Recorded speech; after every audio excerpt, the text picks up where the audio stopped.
같이 보도록 하겠습니다. 오늘 말씀은 요한 1서 4장 11절 12절 말씀입니다. 요한 1서 4장 11절 12절 말씀 우리 같이 읽도록 하겠습니다. 시작. 사랑하는 자들아, 하나님이 이같이 우리를 사랑하셨은즉 우리도 서로 사랑하는 것이 마땅하도다. 어느 때나 하나님을 본 사람이 없으되 만일 우리가 서로 사랑하면 하나님이 우리 안에 거하시고 그의 사랑이 우리 안에 온전히 이루어지느니라. 아멘. 새해 두 번째 주일입니다. 우리가 새해를 시작하면 올 한 해를 바라보면서 또 우리의 좀 기초도 다지고 또 다짐도 하고 그런 시간들을 우리가 가집니다.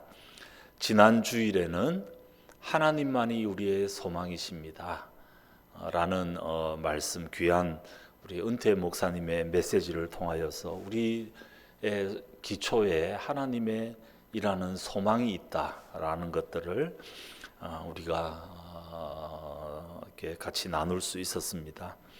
오늘은 조금 더 실제적인 이 샘물의 기초에 대해서 좀 생각하고 좀 다져보는 시간을 가지려고 합니다.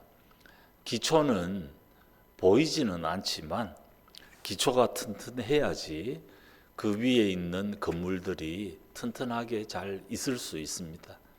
그래서 이 기초를 다지는 것은 지금 당장 드러나는 것은 없지만 그럼에도 불구하고 아무리 강조해도 지나치지 않은 그런 내용이라고 할 수 있겠습니다.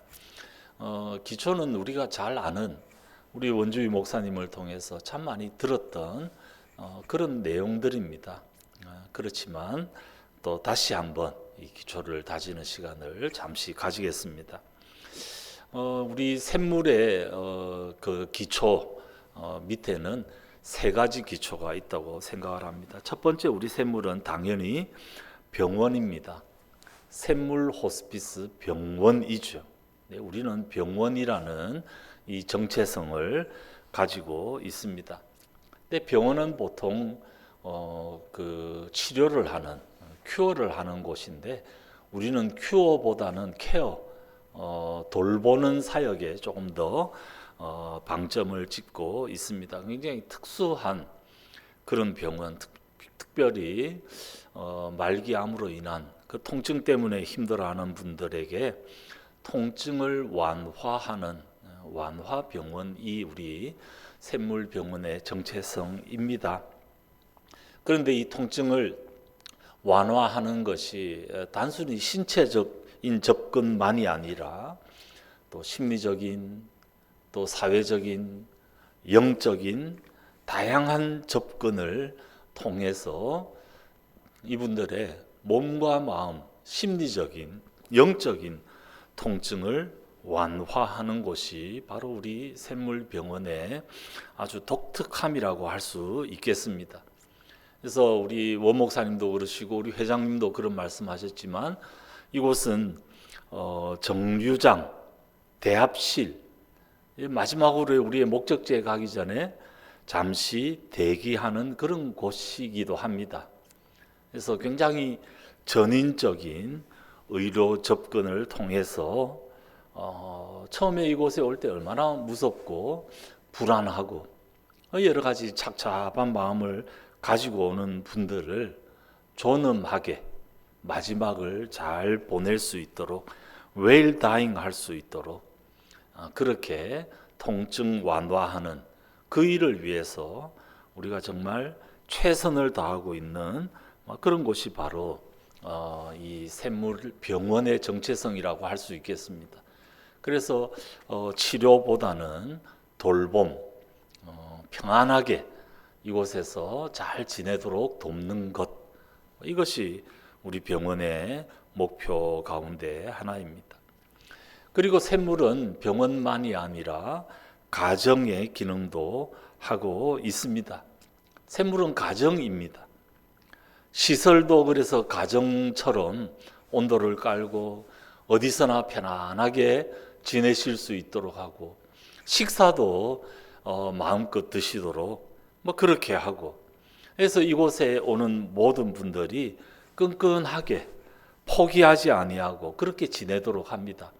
특별히 보호자분들, 여러 가지로 이 병수발 들고 간병하느라고 지치고 힘들어 있는 이 보호자분들의 영적인 회복, 그리고 이분들이 이곳에서 잘 대접받고 있을 수 있도록, 그래서 이곳이 단순한 병실만이 아니라 생활 공간이 될 수 있도록 그렇게 상주도 허용을 하고 자유롭게 방문도 허용하고, 그래서 우리 환자분들이 마지막까지 편안함 가운데서 지낼 수 있도록 그런 가족 간의 관계, 포기하지 않는 관계, 죽음조차도 삶의 한 과정으로 바라보면서 어떻게 해서든지 이곳을 조금 더 평소에 지내는 그 가정의 분위기, 집의 분위기로 만들어서 편안하게 환우님만이 아니라 보호자들까지도 그렇게 지내도록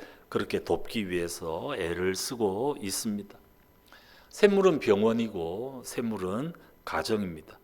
그리고 마지막으로 샘물은 교회의 기능도 가지고 있습니다. 물론 여기 오는 분들의 그 종교가 다양합니다. 뭐 여러 다양한 종교적인 배경을 가지고 있습니다. 그리고 그런 분들의 고유의 종교는 저희들이 충분히 존중해야 합니다. 그렇지만 우리가 믿고 우리가 경험한 것, 이것들을 정중하게 잘 나누는 것은 매우 중요한 우리의 사역 가운데 하나입니다.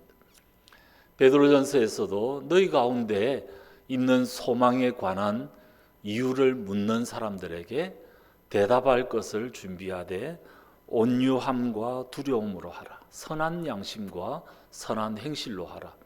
우리가 열심히 섬기다 보면 오히려 우리 환우님들과 또 가족들이 우리에게 먼저 다가와서 이 기독교, 여기가 뭐 기독교에서 운영하는 그 호스피스 병원이라는 걸 알기 때문에 먼저 그렇게 우리에게 묻기도 하고, 그럴 때 하나님만이 우리의 유일한 소망이다. 그리고 하나님을 제대로 믿고 이 소망을 가질 때 마지막 순간들이 훨씬 더 하나님 주시는 그 평강 가운데 흔들리지 않고 두렵지 않고 잘 지낼 수 있다라는 사실들을 우리가 잘 설명을 합니다.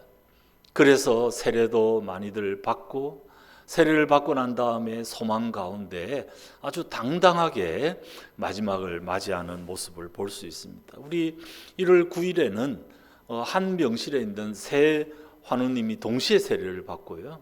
또 그 환우님과 보호자도 세례를 받고 그런 일들이 생겼습니다. 뭐 그런 부분들을 보면 이곳에 힘들게 통증을 완화하기 위해서 두려운 마음으로 왔지만은 와서는 새로운 소망, 영원한 소망을 만나게 되고, 그래서 이곳에서 그런 생명이 일어나는, 기적이 일어나는 것을 우리가 보게 됩니다. 그래서 이 교회의 기능, 여기에 오는 모든 분들이 이곳을 교회로 느끼고 지낼 수 있도록 돕는 곳이기도 합니다. 그러니까 샘물 호스피스는 병원이면서 가정이면서 교회입니다. 이 세 가지는 잘 분리되지 않습니다.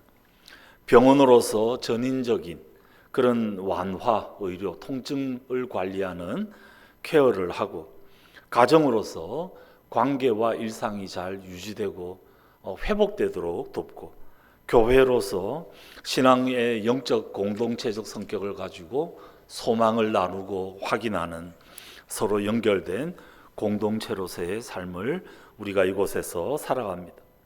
치료하지 못하는 상황 속에서도 그렇게 돌보고 함께합니다.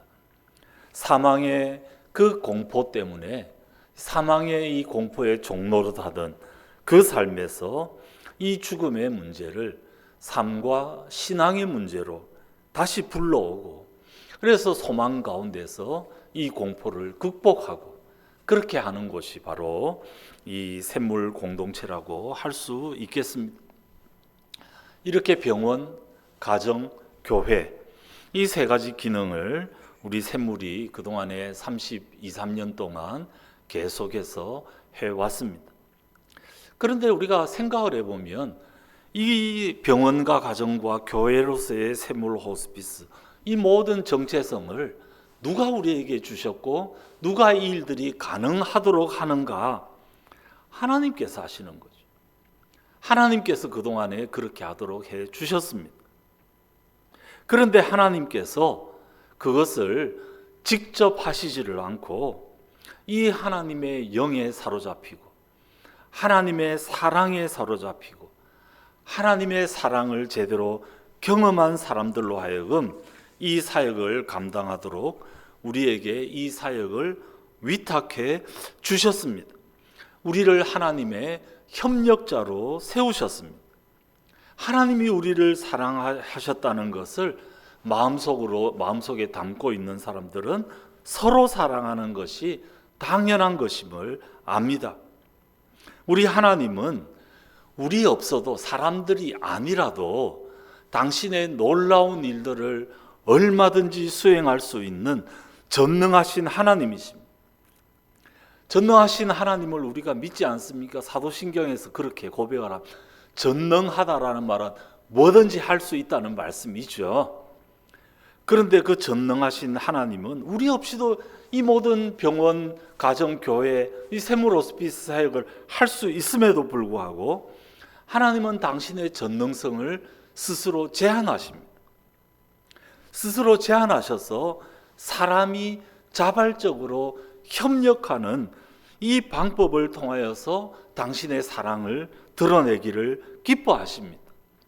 그래서 하나님께서는 사람을 당신의 협력자로 세우셨습니다. 그런데 사람이 그것을 감당할 수 있습니까? 힘들죠. 그래서 하나님께서는 당신의 영, 그리스도의 영을 우리에게 보내어 주셨습니다. 이 하나님의 영은 사랑의 영입니다. 하나님의 영이기 때문에 그렇습니다. 이 하나님의 영이 우리 속에 들어와서 우리 중심에 딱 서고 난 다음에 하나님의 영에 완전히 사로잡힌 하나님의 영이 강권하는 역사들을 경험하는 그 사람들이 이곳을 제대로 된 병원, 가정, 그리고 교회로 만드는 일들에 조금이라도 쓰임을 받고 있습니다. 하나님의 영은 상한 갈대를 꺾지 아니하고 꺼져가는 심지를 끄지 않는 하나님의 영이기 때문에 그 영에 사로잡혀서 연약한 사람들을 돌보는 일들을 합니다. 지극히 작은 사람 하나에게 한 것이 곧 예수님께 한 것이라는 그 말씀에 따라서 그렇게 하나님의 영에 사로잡힌 사람들은 환우 한 분 한 분을 모시고 헌신적으로 또 충성스럽게 포기하지 아니하고 끝까지 섬깁니다. 저 사람의 섬김이 아니라 나의 섬김을 통하여서 이곳이 제대로 된 병원이 되고 온전한 가정이 되고 온전한 교회 되는 놀라운 일들이 펼쳐집니다. 이 일들에 하나님의 사랑에 사로잡혀 있는 그 사람들이 하게 됩니다. 그렇기 때문에 올 한 해도 우리가 샘물의 기초를 생각하면서 이 샘물은 병원이기도 하고 가정이기도 하고 교회이기도 한데 이 일을 하나님께서 하시겠지만 하나님께서는 당신의 영을 보내셔서 충성스러운 사람을 세우셔서 그들을 통하여 이 일을 하기를 기뻐하신다라는 사실을 기억하면서 우리가 이 하나님의 놀라운 사랑의 사역에 쓰임받는 하나님의 동력자, 하나님의 협력자로 쓰임받을 수 있어야 할 것입니다.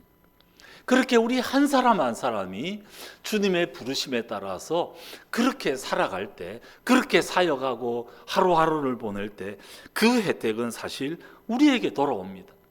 왜냐하면 우리가 그렇게 하는 순간에 하나님의 영이 이 속에 계시기 때문에 이곳이 바로 하나님의 나라, 천국이 되는 것을 경험하게 되고요. 우리가 하나님의 얼굴을 친히 볼 수 있게 됩니다. 누구든지 하나님을 본 사람이 없지만, 오늘 본문에 보시면 12절에 하나님을 본 사람이 없지만 우리가 서로 사랑하고 섬기면 하나님이 우리 안에 거하시고 그의 사랑이 우리 안에 온전히 이루어진다, 그렇게 약속을 하고 있는 것입니다. 하나님의 얼굴을 보는 것, 그래야지 하나님의 평강과 기쁨이 우리에게 찾아옵니다. 제가 뮤지컬 매니아입니다. 뮤지컬을 제가 굉장히 좋아합니다. 근데 이 뮤지컬 가운데서도 레미제라블이라는 뮤지컬을 제가 참 좋아합니다. 뭐 얼마나 들었는지 모르겠습니다. 참 많이 들었습니다. 근데 이 레미제라블의 그 커버 가운데 이런 노래가 하나 있습니다. To love another person is to see the face of God. 이런 노래가 있습니다. 서로 사랑하면 그것이 바로 하나님의 얼굴을 보는 것이다. 우리가 서로 사랑하면 하나님의 얼굴을 보는 것입니다. 하나님의 얼굴을 보는 것, 그래야만이 임마누엘 하나님을 경험할 수 있고 그 하나님이 이곳에 함께 하심으로 이곳이 정말 하나님 기뻐하시는 병원, 하나님이 함께 하시는 가정, 우리 하나님이 역사하시는 교회의 기능을 잘 할 수 있을 것입니다. 이 사실을 기억하면서 서로 사랑하고 섬기는 일들에 쓰임을 받는 하나님의 놀라운 병원, 가정, 교회 되는 일들에 쓰임 받는 우리 모두 되시기를, 그리고 그런 우리 샘물이 되기를 주님의 이름으로 축복합니다. 우리 같이 찬양 하나 하겠습니다.